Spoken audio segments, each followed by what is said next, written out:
We are back at Serangoon Gardens. So as usual, a little bit of history about this whole area. So the name itself is a combination of two words, satu, which means one in Malay, and there was a species of stork which lived here, which is used to be called burung rangoon, hence the name Serangoon. As you can see, this whole estate, the name is now Gardens because during World War II, this used to be a flower plantation. There were a lot of flower plantations in this area. The whole estate was then taken by a British developer who was also an RAF engineer, Mr. Stephen Charles Macy. And he developed this into an estate, and hence you have the whole UK names. There's about 40 different roads from 40 different places throughout the UK, be it Cornwall, Scotland, or England itself.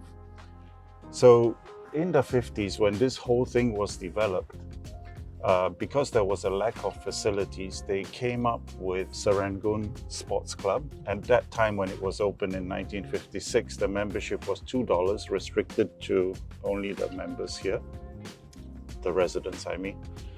And thereafter, this has now evolved to become what is known as the Serangoon Country Club. Of course, after the fall of the British, for a while it was called Serangoon Recreation Club.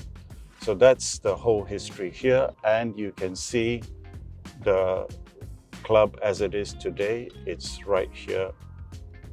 We are just passing it now. Again, you can see all the different road names which are really British sounding, Kingswear Avenue, and we are going to a place called Hythe Road. So Hythe Road, the name itself was derived from British Market Town by the name of Hythe. So we are just about to turn. What we are going to see today is rather an unusual house, because this is like buying a perfect classic. Welcome to another episode of Walkthrough with the Janies. Today we are here at Hythe Road. As you can see, it's a very residential road. There's hardly any traffic, and what we are about to see is a corner terrace. Chomp Chomp is literally walking distance in that direction, as is the whole Serangoon circle. So you have a lot of amenities within walking distance. However, at the back of the house, which we will show you, is the tennis court of the Serangoon Country Club. Now, the nice thing also about this road is here you can see the differentiation of housing.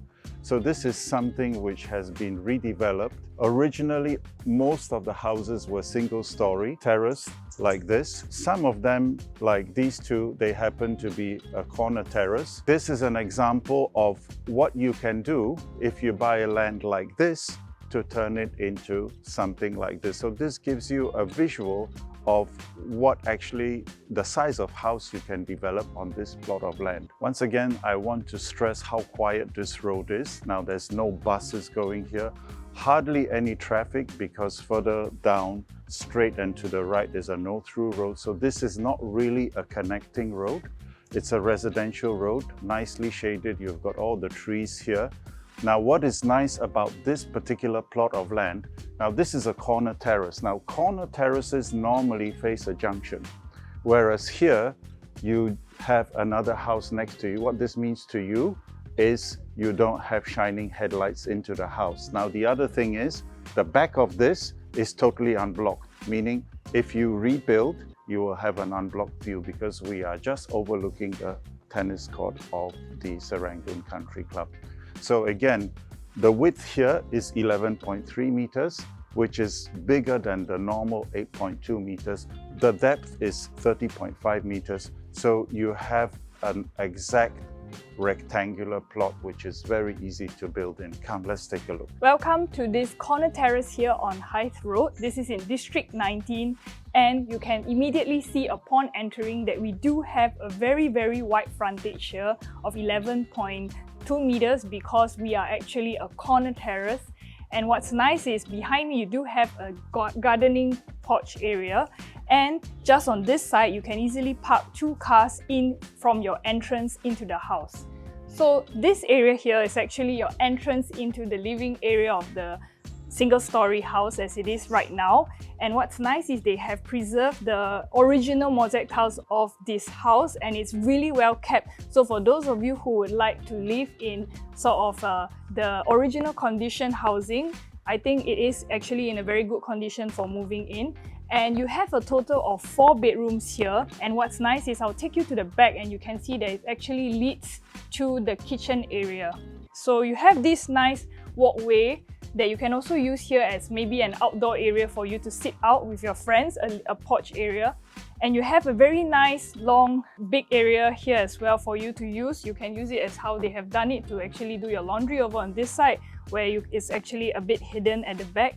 And you do have a nice entrance into the back of the landed house as well. So you have the entrance into the kitchen from this side. So again, I can also think of some pointers here that I find very unique for this property, such as the fact that it's a corner terrace, so you do have the additional frontage.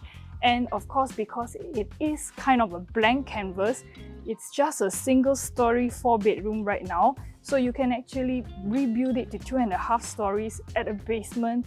You can play around and get a very nice corner terrace up to your expectations. So tell us what you think about this plot of land, because actually it has tremendous potential. I keep looking at the size of one of the neighboring houses, how big they built it up, and it's just a massive house, perfect for multi-generational living. So what else are some of the things that you really like? Leave it in the comments section below. I'm Richard. I'm Sharon. We are the Janies, and we'll see you on the next one.